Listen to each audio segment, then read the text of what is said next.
All your favorite wrestling shows rolled into one.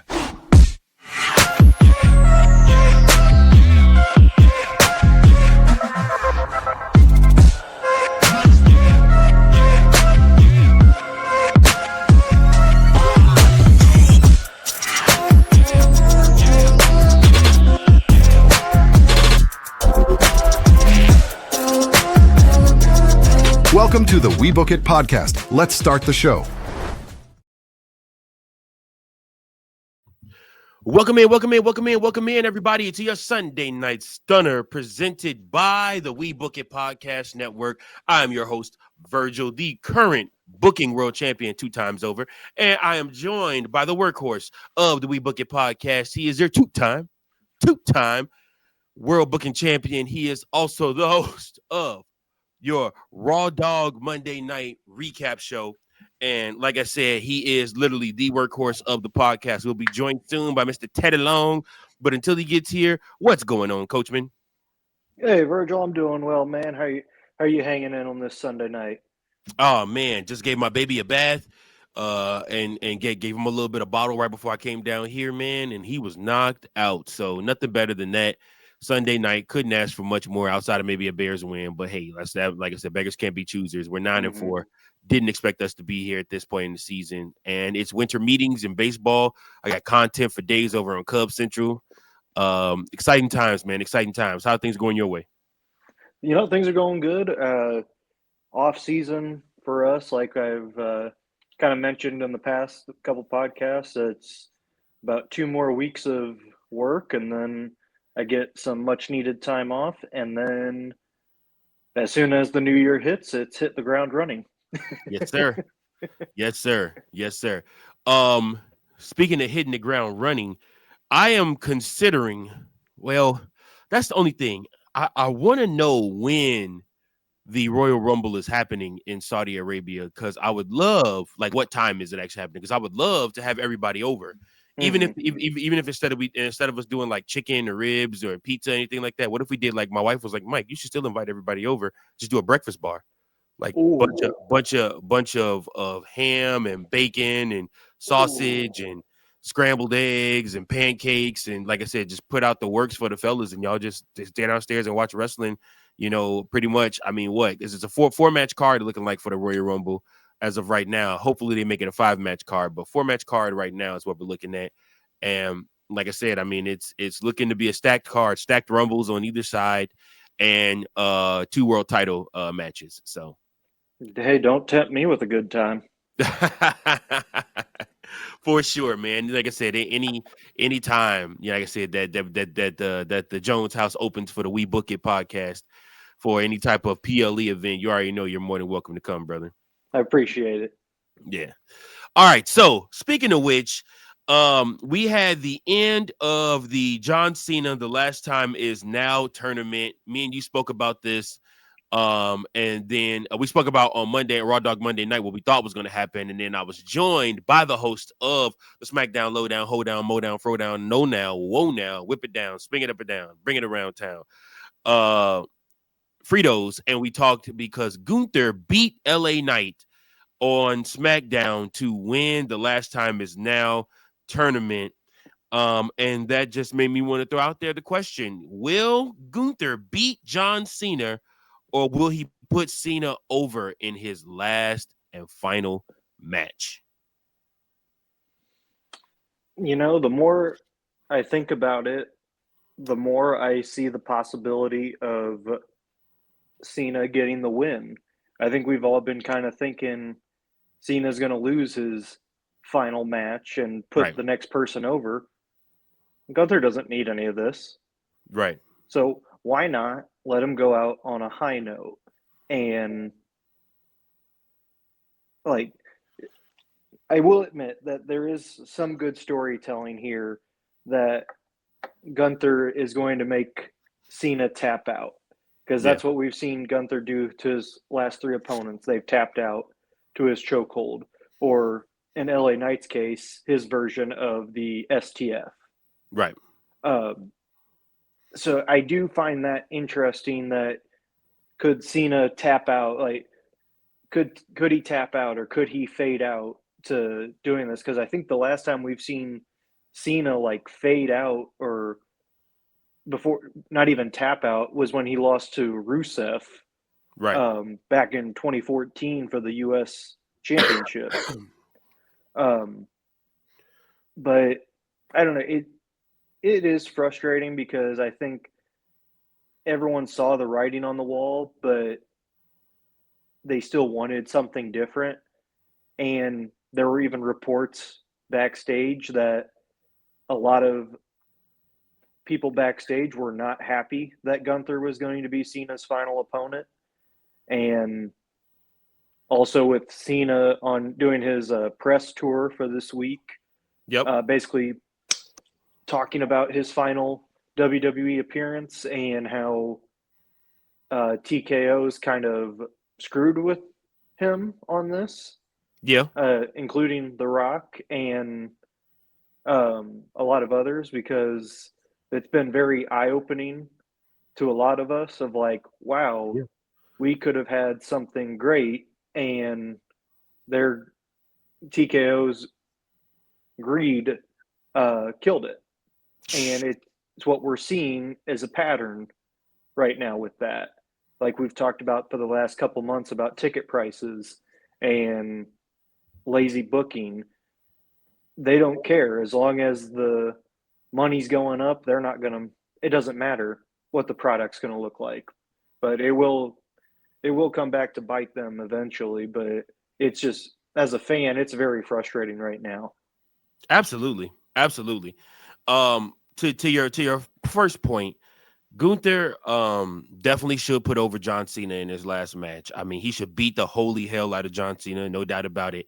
But then at the end of it, I think John Cena should become Super Cena one more time.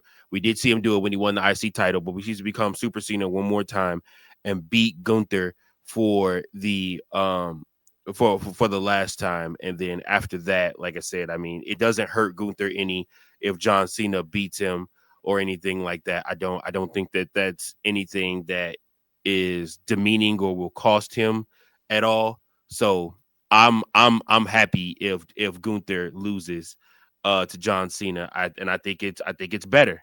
I think it's better that way, because if you have LA Knight win that tournament just to turn around and put over John Cena, that would piss off people even more than anything. So if the plan is for Gunther to lose to John Cena, then I'm all about it. I'm all about it. So, question for you next. Did you also hear about the fact that Cena actually wanted to do a 200 plus date year, like a year long run? They were like, no, we only went for 36 dates.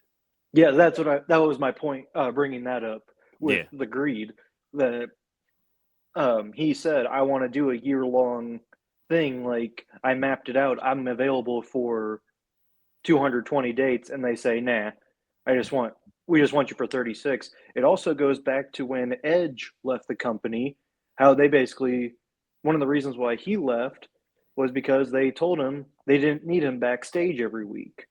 Wow. And it's starting to, I think there is a fine line that is being set here. There is, that everyone knows that wrestlers, they pay for their way to get to their shows. They pay Right. for their own hotels. They pay for their own flights. One thing I do think that is happening is that they are giving some talent a heads up of like, hey, we don't need you this week, to Stay home. have them save money.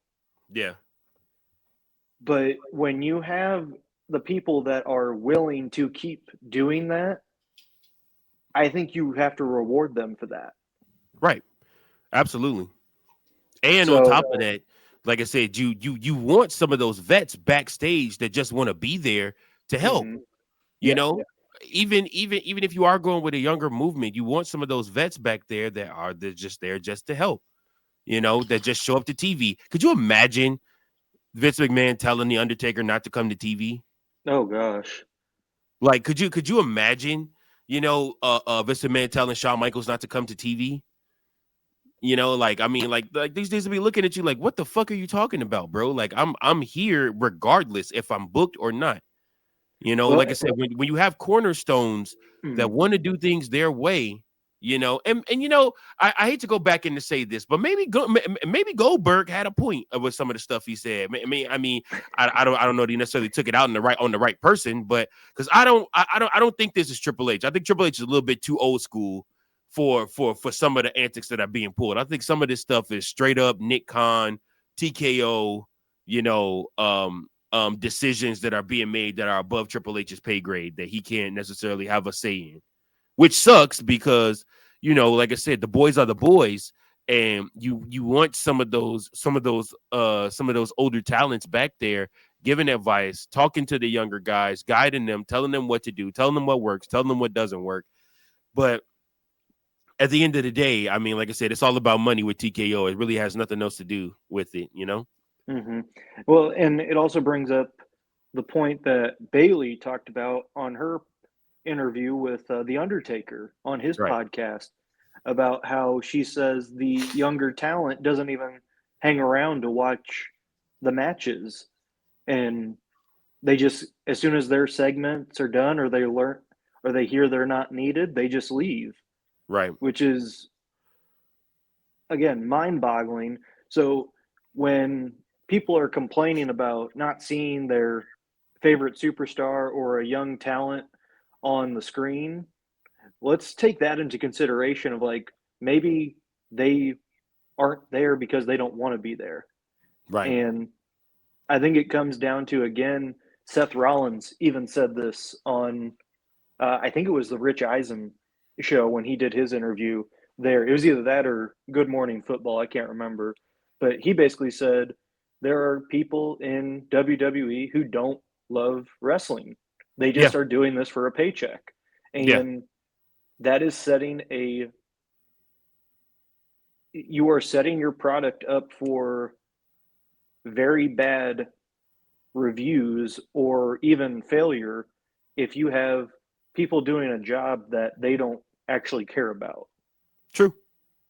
So that's one thing I will give AEW a lot of credit is you can tell these are people in there that actually care about wrestling. They're wrestling And fans. Yeah. yeah, so I will give them credit there. What is their strategy great? No. Has it gotten better? Yes. But Mm-hmm. you are setting a very bad precedent in WWE of like, we don't care if you like it or not. We just want you to be this performer for us. And that it's very scary, honestly. Yeah. And you know what? That comes down to when WWE decided to start branching out and going to get just like natural athletes. Mm-hmm. Now, you look at somebody like a Kurt Angle that was a Greco-Roman wrestler, freestyle wrestler, amateur wrestler, did all of that different stuff. You look at somebody like a Ken Shamrock, you look at those guys, and you understand that while they don't come cut from the cloth of wrestling, it's not in their bloods like, say, The Rock or, say, Triple H or, say, Stone Cold or even Bradshaw, people like that. You still also come to the realization that it meant something to them. The business meant something to them, and they sought to protect the business. These new generation of kids with the WWE NIL program that they're going to get in failed football players, failed, gymnastics people, athletes, and everything like that. Like I said, and you're seeing these guys on these shows. That's all fine and well, but at the same time, if they treat this just like it's a job and it's a paycheck, they don't care about their match quality. They don't care about their promos, and they don't care about the fans. They come there to collect a paycheck and they fucking leave. And in turn, it is going to end up hurting the product. Because instead of treating the product like it should be treated, like it was sacred, like it was under the Vince McMahon regime, you start to see the product become where it's just a job, or it's something that's not taken serious, or it's something that doesn't necessarily matter to them as much. They're not backstage being a fan. Like, you got to be a fan of this shit, man, to really be in it. And if you aren't, it's gonna show eventually. It's gonna show eventually. And like I said, That's why they'll make it out of Evolve. Yeah. Mm-hmm. That's why. If you, to jump in, hey fellas, what's going on? What's up, Teddy? What's up, Teddy? I'm not the greatest fan of the NIL thing, but I understand what they're doing because the entity of WWE is capable of doing NIL. And you might get lucky and catch the amateur wrestler, through the program, somebody that was an NCAA wrestler or something like that. You might catch one of them through the program, like Gable Stevenson. But then, like, even with people like him, it didn't work out. Right. You know what I'm saying? Like, and truth be told, like, he wasn't really in it like that, but it was a good idea, to bring more eyes to WWE in that aspect. So I get why they're doing it in a sense of the NIL for exposure purposes and stuff. I'm kind of tracking more of the WWE ID championships as well too, for like the indie circuit that they've been having going on. And I think that actually might be a good thing because it'll attract your not, I don't want to say typical or standard wrestler, but it would attract the wrestlers that actually care. Yep. The ones that actually put the time in, the ones that are on their last dollar, they put it in the wrestling school. Like, for instance, like a guy I graduated high school with actually wrestles for Ring of Honor, or not Ring of Honor, Reality of Wrestling, which is Booker T's promotion.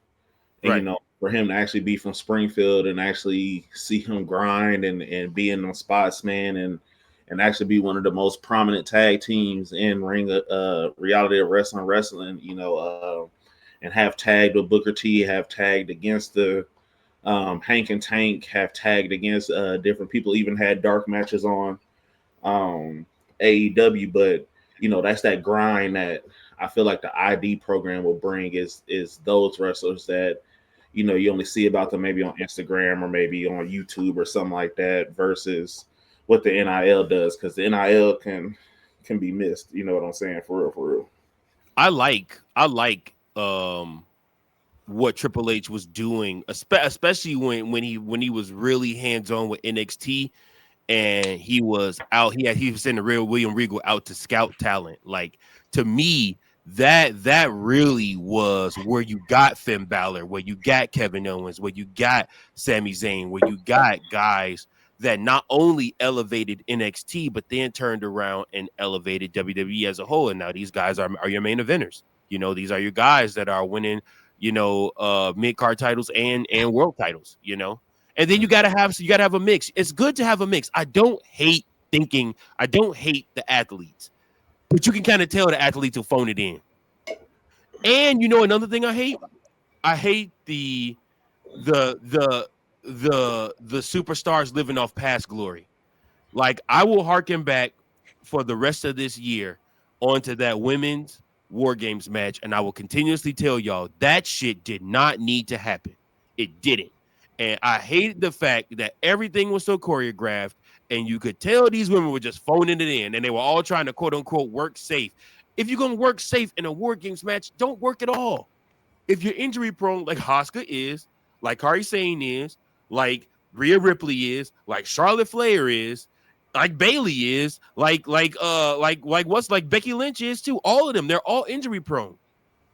If you can't get I would have rather them do a women's TNA versus NXT War Games match and a men's NXT versus TNA War Games match, and then just do regular matches for the WWE talent. And truth be told, that can be held at like Stand and Deliver or something like that.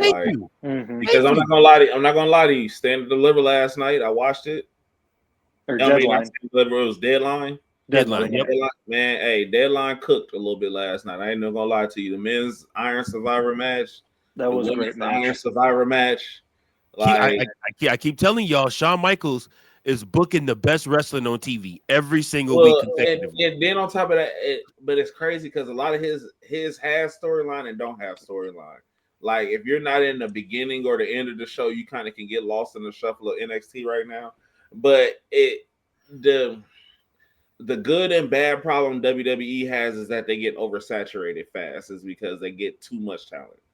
They have too much talent and not enough shows, or it's too much talent and us as the consumer don't want to see it all throughout the week because they don't have it. The best thing to ever do was have that partnership with TNA and be able to swap between NXT, TNA, because then we get to see Nick Nemeth become Dolph Ziggler again, or Matt Cardona become Zack Ryder again, or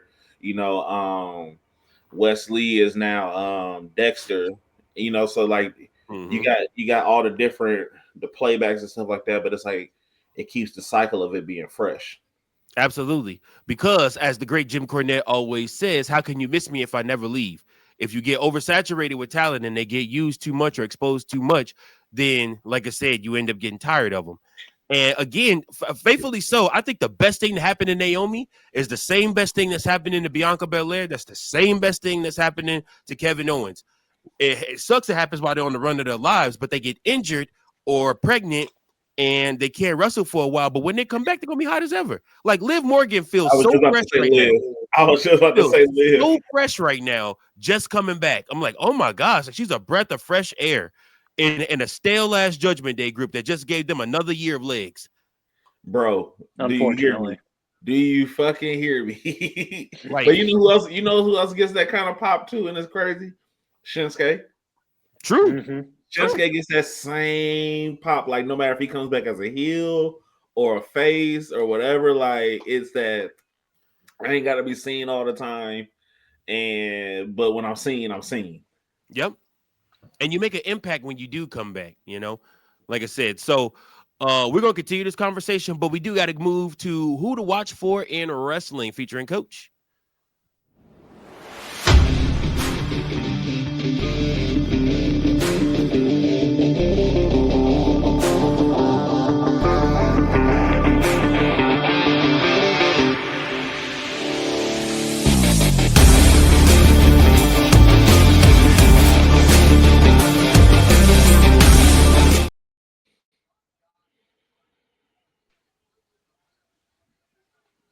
All right.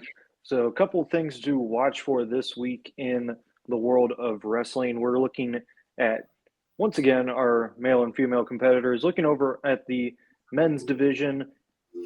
As Mr. Teddy Long was talking about, Deadline last night delivered some great matches, but also teased a return and eventually hopefully a matchup that we will see. But Tony D'Angelo is back, and he has a character change with it. Took out Javon Evans and then stared down Oba Femi. Of course, him and Oba have some history battling over that NXT North American title just last year. So it is very interesting to see Tony back. Also, I am curious to see what they are going to do with this new character that he has. He has a different look as well. So very curious in that. We'll definitely watch for that on Tuesday on NXT. Now, this next woman was a champion. Then she lost her title.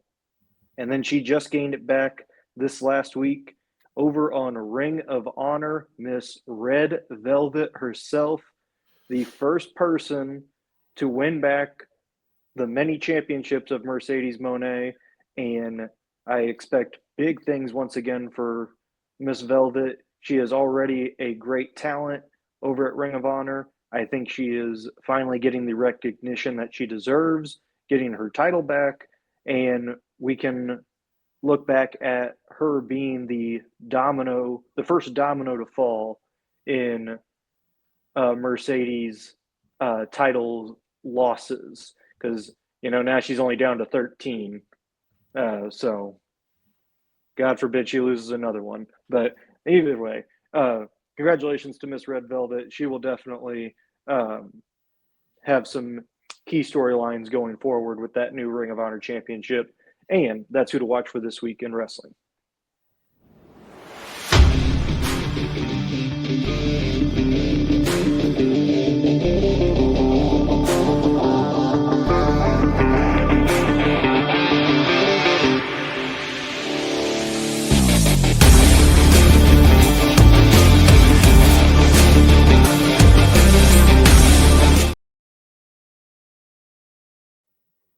Thank you so much, Coachman, for that. Who to watch for in wrestling this week? I love the conversation and the path that we're on, fellas. Just talking about what we need, what's going on in WWE right now. And the next topic actually kind of goes into that. Let us talk about there's reportedly several NXT call-ups that are about to happen over the next few weeks. Now, Coachman mentioned when he's talking about the greed of TKO and why our ticket prices are going up, which is probably why I'm out on going to Elimination Chamber, just because I'm not paying $400 for one ticket. I'd rather sit at home, pay $30 and watch it on ESPN than to, like I said, pay $400 for a ticket and then $700 if I want a good seat at the United Center.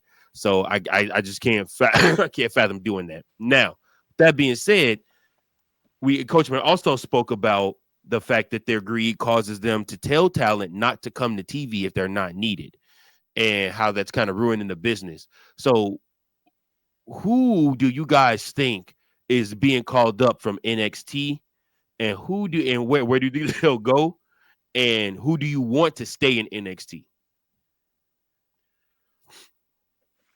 Well, the first person I think of that's getting called up, especially after deadline, I think it's Ricky Starks.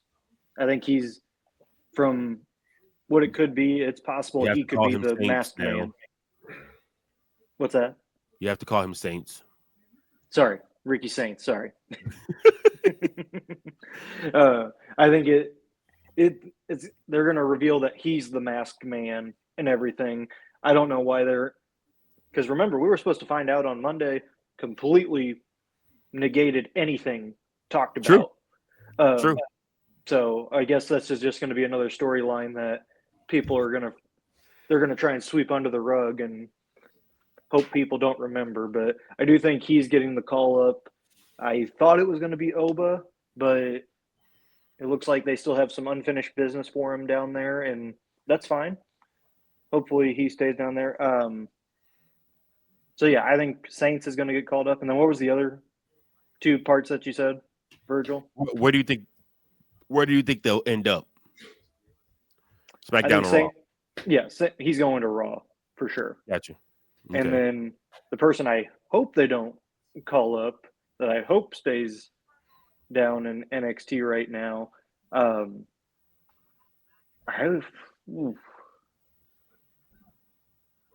that is tough. I'm going to say, I mean, this is probably – it'll probably be a while before she even gets a call up. But JC Jane, I'd stay down. Okay. I don't see it with her. I don't see her on the main roster at all. Yeah, thank you, Ted. To be honest with you, like, it's crazy that you said JC Jane, because in my whole entire moment, I was like, the person I don't want to see get called up is JC Jane. I don't care for JC Jane. She doesn't need, like, she'll be another Shotzi or another Indy Hartwell. Opinion. Mm-hmm. And like, and there's some talent that just doesn't need to get called up. Like, I'll say this much: if I was to take my run of like people that should get called up eventually or need a run, like, I feel like people like Jada, Lola, Kalani, a couple of like the other ones like them. So like, I feel like they need a little bit more run in NXT, just because Jada still hasn't got the NXT title yet, and she deserves it. Like, she should have been had the title. And they wasting their time on JC Jane. That's the I said they wasting their time on JC Jane. That's the part that befuddles everybody. And then the other part that made me mad was like what they're doing with Tatum Paxley, because truth be told, like, they could have gave her the strap a little bit longer than what they did. But like, if you're gonna put the title on somebody, man, put that thing, because you didn't put it on Lash Legend, so you need to put it on Jada or somebody, like, and just aesthetically, like, when's the last time there's been a black NXT Women's Champion? Right. Like, I can't count it. Like, because I don't think Bianca was the last one. Who? Bianca. Yeah. Did Bianca win it? Mm-hmm. Okay, because I was like, it was either between her or Ember Moon. Yeah. I don't think Ember ever won it. No, Ember didn't win it. She was close. Oh, she was the one that didn't win it. My bad. She was the one that didn't win it. But that's what I'm saying. Like in the process of what TNA has had, I mean, NXT has had, they haven't had a lot of black women champions, except like they gave Kalani the TNA title, the Knockouts championship, and they gave Naomi the Knockout championship. Hold on, wait. Did Naomi ever get NXT champion? I don't think so. She hasn't got the okay then. So she ain't a Grand Slam then. So that's what I'm saying. Like.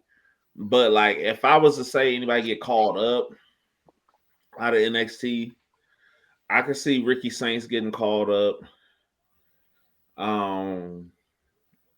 Honestly, out of that whole group, he would be the only one that would be expendable enough to be called up and not get lost in the sauce.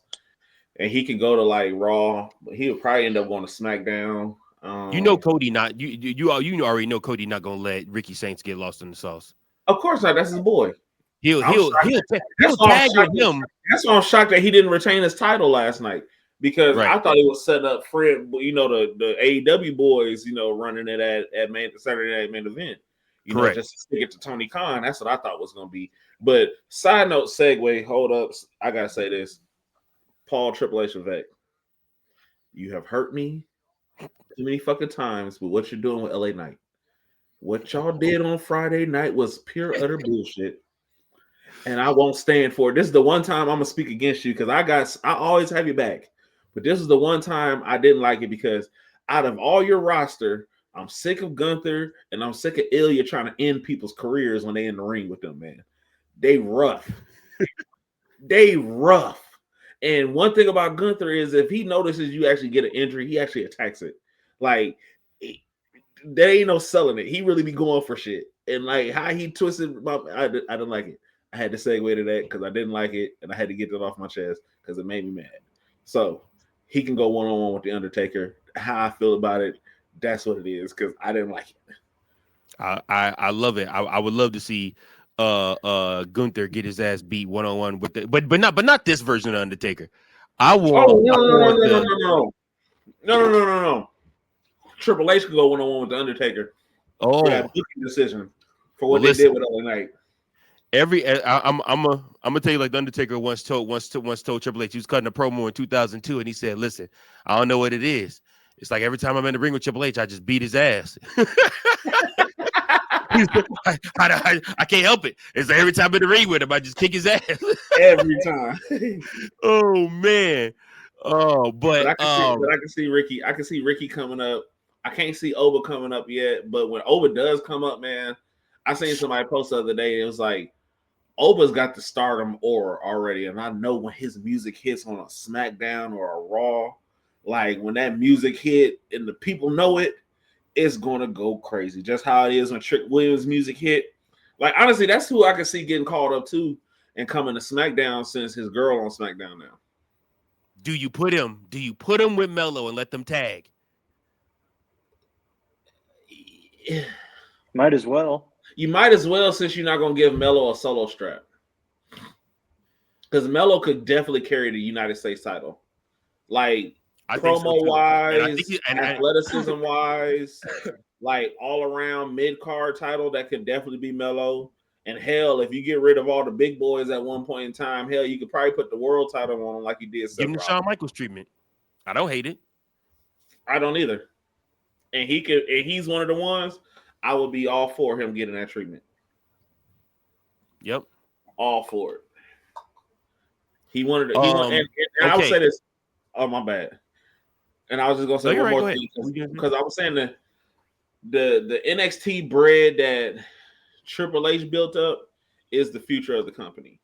And what I mean by that is like when Randy's gone, when CM Punk gone, when Roman sits down, because Roman is part of Triple H's NXT brand. But like the Tommasos and the Johnnies and everybody else can finally get their shine because they battle in the machine, and it's not the black and gold brand like it was where they can run it. They had to come into it, but it has a chance to really be great. Yeah, we'll see, man. We'll see. I would say for me, the one NXT call up that I want to see happen, if you're not going to do anything with have her get a revenge on Blake Monroe, fucking call up Jordan Grace, please. For the women's division, hell yeah. And Oh truth be my told, God. send Julia back to NXT.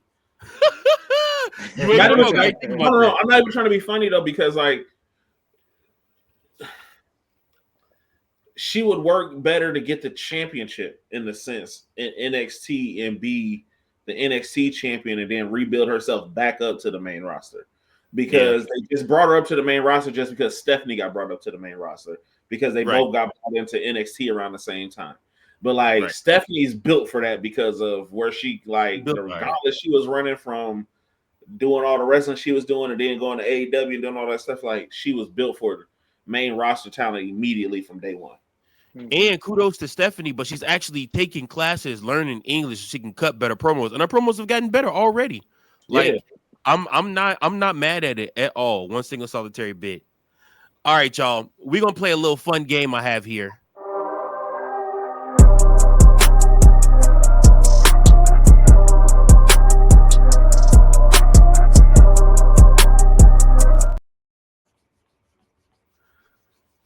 All right. So who booked it best this week? Who are you giving it to? Who wears the crown this week as far as Triple H booking Raw and SmackDown, Shawn Michaels booking NXT, or our good friend Tony Khan booking AEW television? That's Collision, that's Dynamite. Who would you guys give it to? Who booked the best show this week? I mean, Shawn Michaels. Yeah. I mean, I thought Tuesday was great for NXT. Deadline, as like we've already mentioned, was fantastic last night.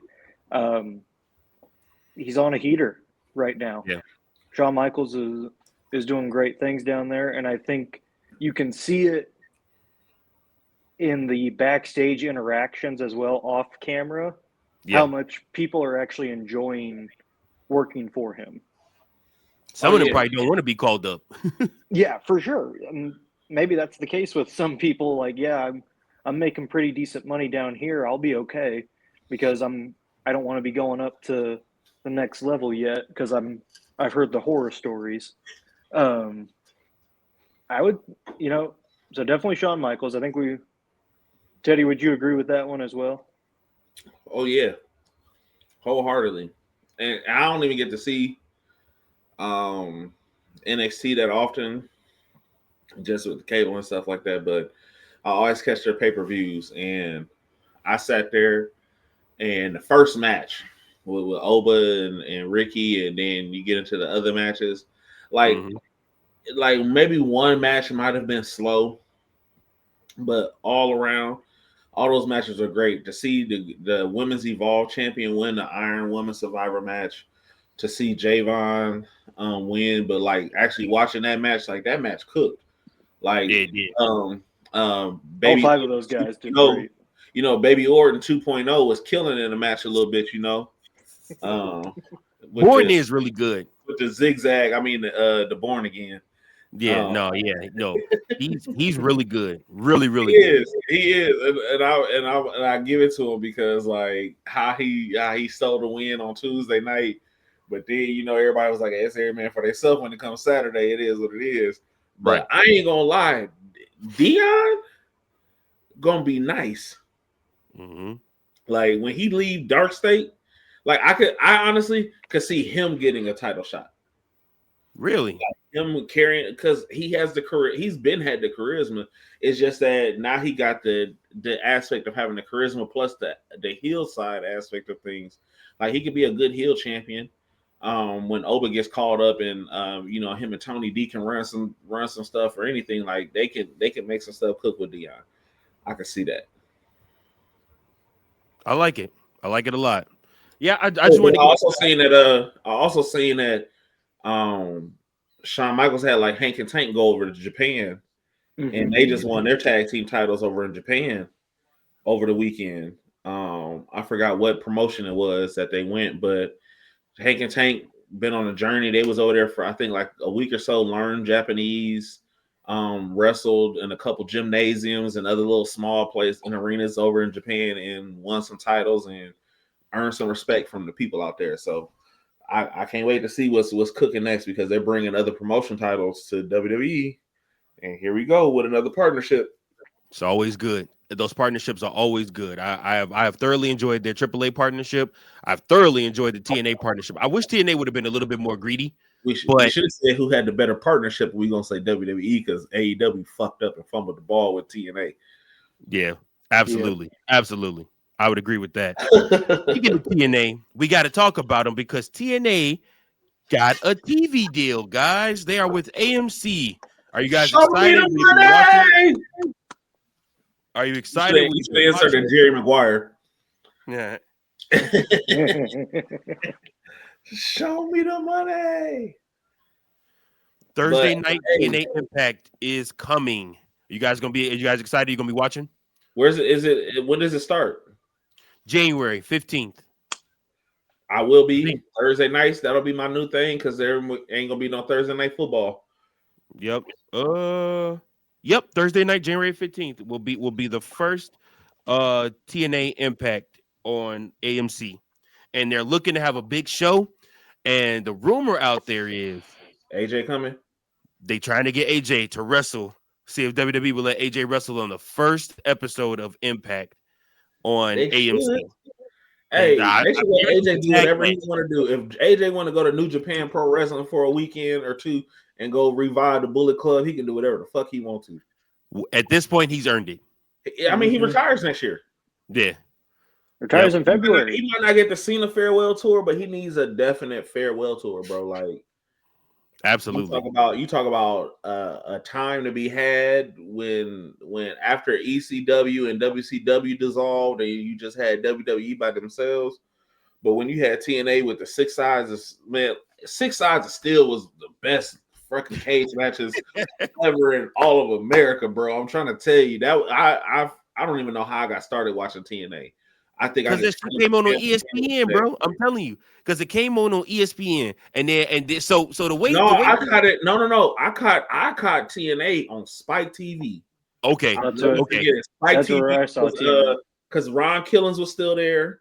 Yep. Pac-Man Jones. This is the time when Pac-Man was on suspension from the NFL and came in and won the tag titles. They told him he could join nobody else's promotion. But that's when I was in it, man. Samoa Joe. This was before Hulk Hogan and them came over and ruined it. But I mean, so before they got that Spike deal, when Raw was still on Spike, they had a deal with ESPN on Fridays at 3:00. That shit used to come on ESPN2 TNA. You got 30 minutes, 3 p.m. I used to get home from school at Memorial Junior High School, and I used to go and watch that, bro. And I'm telling you, because we were watching Jeff Jarrett, we were watching Abyss. At that time, I don't think they had got Christian Cage yet. Christian Cage at the time when I watched it, the heavyweight championship was the NWA title still. Yep, the NWA's world heavyweight championship. Yep, and then when Kurt came is when they turned around and made the TNA world title for Kurt or whatnot. And but yeah, because he was one of their biggest acquisitions. Oh my gosh! The first time he showed up, I don't know if you guys heard the recent interviews, but he already knew he was going to TNA. Like WWE had a new contract for him, and Vince thought he was coming back. He just told him to go home for 6 months. He thought he was coming back once his contract expired, but nope. Kurt Angle was like, "Nah, I'm definitely going to what's the name? Definitely going to TNA." And his best wrestling, he'll be the first one to TNA. His best wrestling happened in TNA. I'll say this much: he had a hell of a career in WWE because of the matches he had with Chris Benoit and Eddie Guerrero and Chris Jericho and Stone Cold and like your big names. He hung with them. He had epic matches. But fucking Kurt Angle and fucking TNA with the main event Mafia, or just him as Perk Angle himself off the Perk Angle. Page. Hey man, when I watched that interview and he was talking about all the stuff that he was taking pain pill wise, I was like, yo, you was really in it, and I appreciated them because they were the ones that straddled the edge of ECW and traditional wrestling, even though they were in a 6-sided ring. Like that was some of the best wrestling I had ever seen. Like honestly, like I hated when they changed from to the impact zone and made it a 4-sided ring, but man, it was yeah. Man, good times, good times. Speaking of which, it's time for the throwback moment of the week featuring Teddy Long.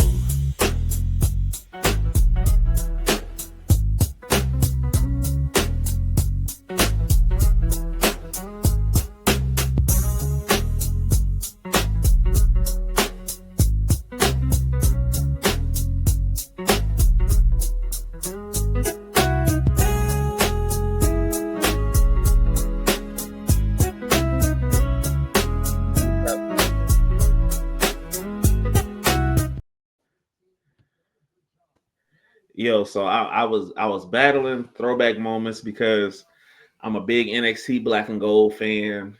You know, we TNA 6-sided steel, 6-sided ring fan. But the throwback moment, since if you ain't seen the shirt, comes from 96 or 97. It is Halloween Havoc between Eddie Guerrero and Rey Mysterio Jr. And the reason why that is one of my highlighted throwbacks is because it speaks to the characteristics of true wrestling and trusting your partner. And in an interview, I remember Rey Mysterio talking about how that match was the one match that they never practiced, they never went over anything. That actually Eddie Guerrero actually called the entire match for them to do. And if you go back and look at that match, Rey Mysterio in the purple full body suit, and when I say him and Eddie Guerrero cooked, and outside of that, them being best friends, and being able to know each other like that in the ring is something special. So to be able to have two iconic greats in their earlier years be able to wrestle a match without practice, without pre-calling things, was by far probably one of the best luchador Americanized matches I've seen ever in my life. So shout out to Rey Mysterio and Eddie Guerrero for putting on one of the best matches at Halloween Havoc I've ever seen.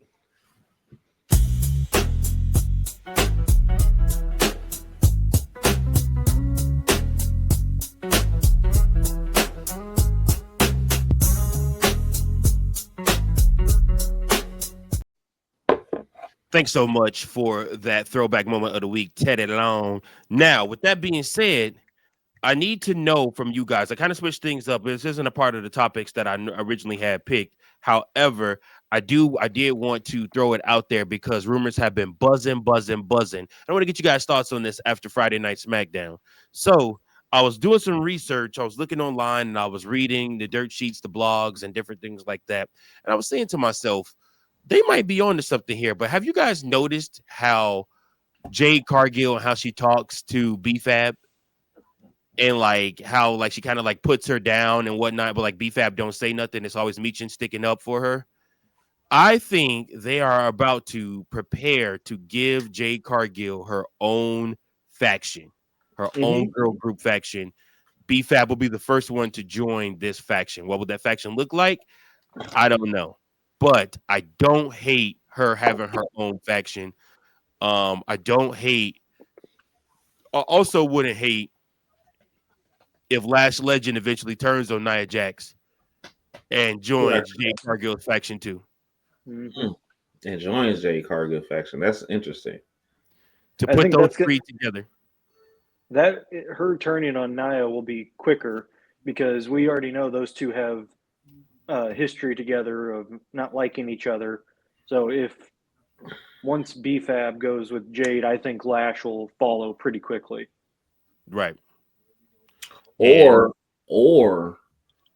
my will is going since you said that. Or we can get a call up and have Jada Parker join Jade Cargill's faction. Ooh, I like that. But she already don't like chicks. And she already don't like Lash. She already don't like anybody else. And she got a mouthpiece on her where she can handle her own on the mic. I like that too. I don't hate it one single solitary bit. I just want to get you guys' thoughts on that. I like what they're doing with Jade. I like that they're going to work with her more. It's not just going to be Jade by herself. They're going to give her a group. They're going to make her a big, huge part of things, and they should. And she should absolutely run SmackDown, but hands down. I mean, like I said, she has the body for it. She has the talent for it. She has the in-ring skill and ability for it, and she has the mic skills for it. So, like I said, I think Jade running her own group and just being this intimidating bitch that people can't stand, but like legit she runs shit so they can't say nothing to her about it because she backs it up in the ring. I love it. I think that is probably the best thing that they could do for her right now is give her a group to shield her and to keep her strong. And like I said, until she builds up to Mania where Bianca gonna run through all of them. Whatever group they put around her, just know Super Bianca is coming back to run through all of them. All of them. As soon as her knuckles in her hand is fixed. Yeah, because I didn't realize it was. I thought it was just her finger. I didn't realize it was her knuckles too. Yep, with her injury. So yeah, that explains a lot why she's been out for so long. Because those knuckles, that's tough. Those are tough to fix.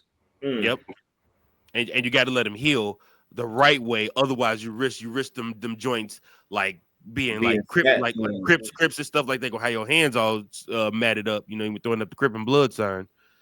So. It's very, very important that you do that.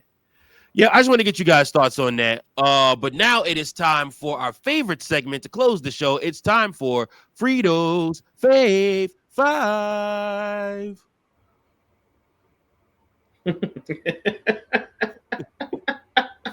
It's the picture on the side, bro, with the cigarette in the mouth. Oh, you just wait. You just wait. You just wait till you actually meet Fritos. It'll be one thing. You just wait. That you will really enjoy. All right. So in my Fritos voice, Virgil, hit my music. Just popped this in. I was just about to say you popping us in. Hear me out, guys. This week's Fave 5. Coming in at your number 5 spot. I got Tony D.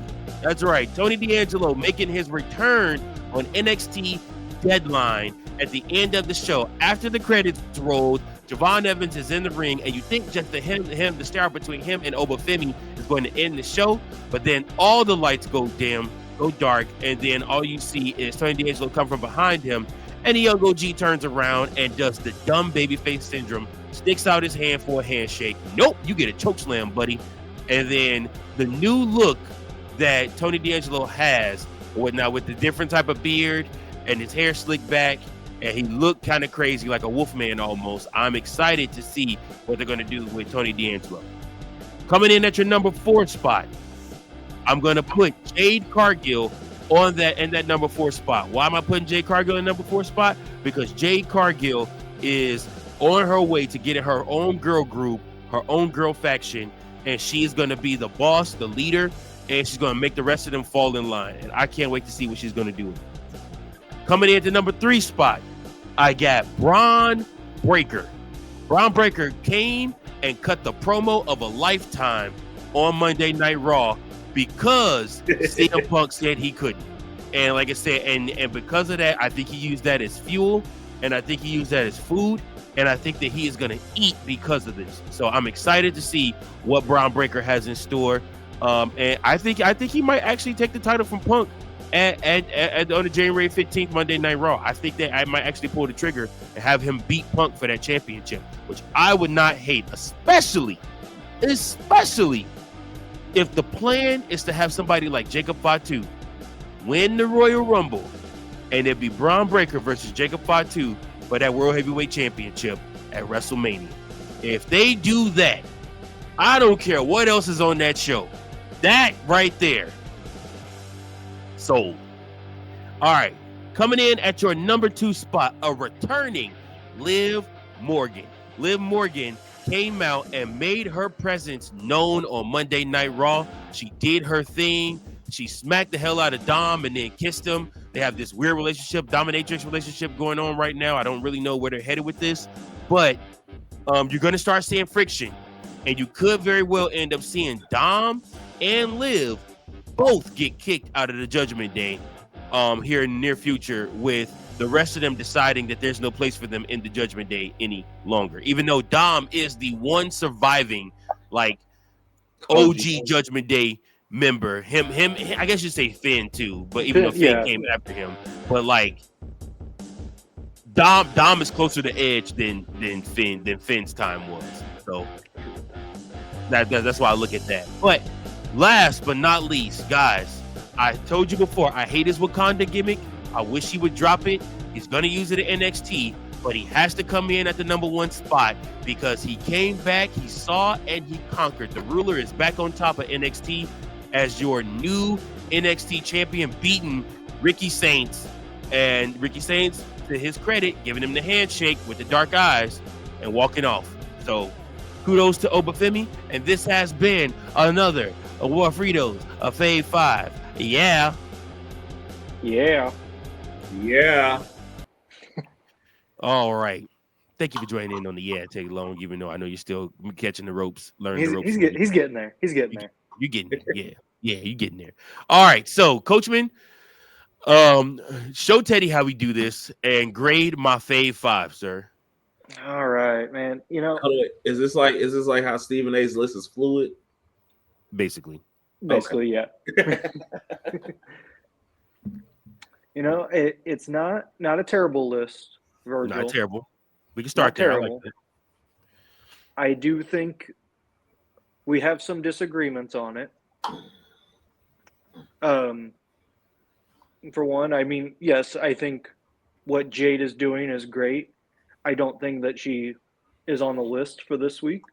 I would rather have put maybe a Kendall Gray for winning at Deadline last night, or as I mentioned earlier, Red Velvet winning back the Women's Ring of Honor championship from Mercedes. I think you definitely could have gotten one of those two in there. Also, I don't care if the Wakanda gimmick isn't going to work. That's Obafemi. So I don't care. That will be his gimmick till he dies, and I do not care about it because he crushes that gimmick. So I want him to stay there. I want him to stay like that. So I do love it that he was number 1 on your list.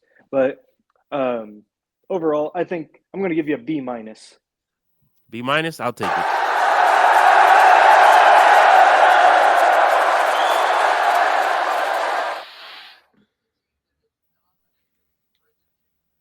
So with the list, I gotta agree with Coach. There's some slight changes in the list only because I would have put Jade on the list last week after everything that happened last week with Chelsea Green thinking she's gonna get her pyro and she don't get her pyro and there's Jade come out and whoop her ass. Yeah. So I would honestly say the Kalani Gray sub is a great one just because she won the Iron Survivor match. But honestly, if we're going to talk about standouts in the Iron Survivor match, I'm going to have to give it to Kalani Jordan.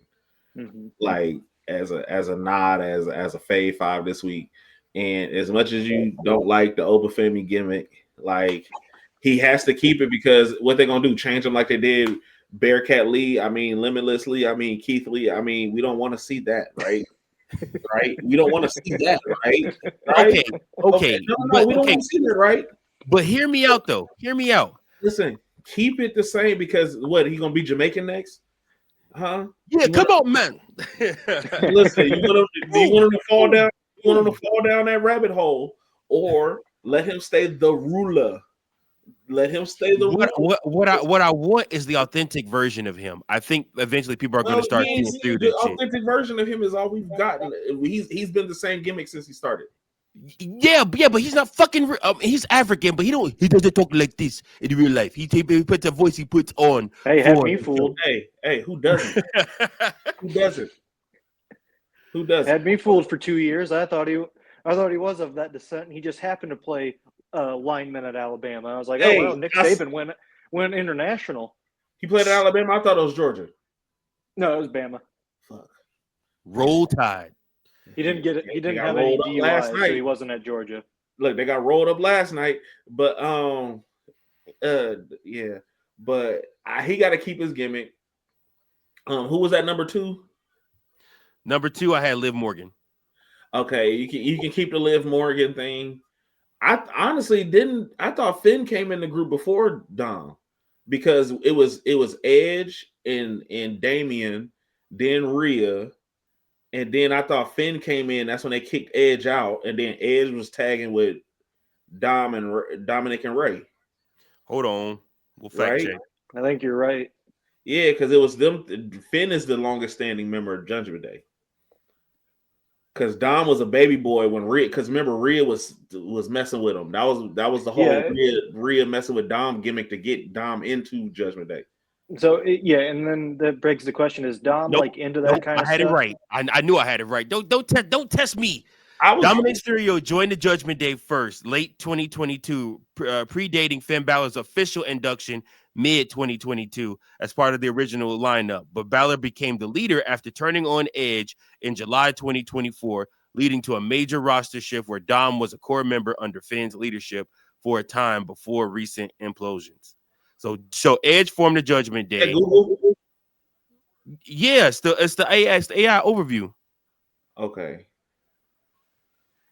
I do this shit, all right? Okay. I'm surgical with this shit. I do this. Okay. You could be wrong, but you could be right. Teddy, just give him an F just for that. You can go one-on-one with the Undertaker for that list. I love that. And for trying to fact check me, I gotta get some type of image for that when he says you're gonna go one-on-one with the Undertaker and have like Teddy. Please do. You gonna go one-on-one? Yeah. We gotta find I just gotta find the clip of him backstage. Hey, player, you gonna go 1-on-1 with the Undertaker. Insert. It's a bunch of them. All right, man. What do you grade my Fave 5? Give it a letter grade. I give you a B+ too. Yay!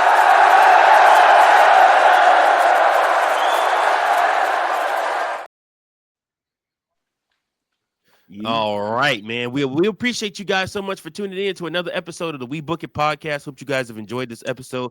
Make sure that you like, share, and subscribe. Make sure that you guys comment below. Let us know your thoughts. Get into the conversation with us. Listen, we are excited. We are headed towards the Last Time Is Now tournament. Once all the matches are announced, if all the matches are announced before the Saturday night's main event, I will put the Book It championship on the line. If they announce matches day of, I'm not doing it because that's not fair. But we'll see what happens. Like I said, if not, we'll have to wait till January, man. It's gonna be a long time. No, I'll another belt for my collection. Oh, are you saying that you want to take a shot at the champ? I mean, to beat the man, you got to beat the man, right? All right, listen, and I am that man. I am that man. Don't you forget it. All right. We appreciate y'all, man. Until next time, keep those booking pistols sharp and keep on booking.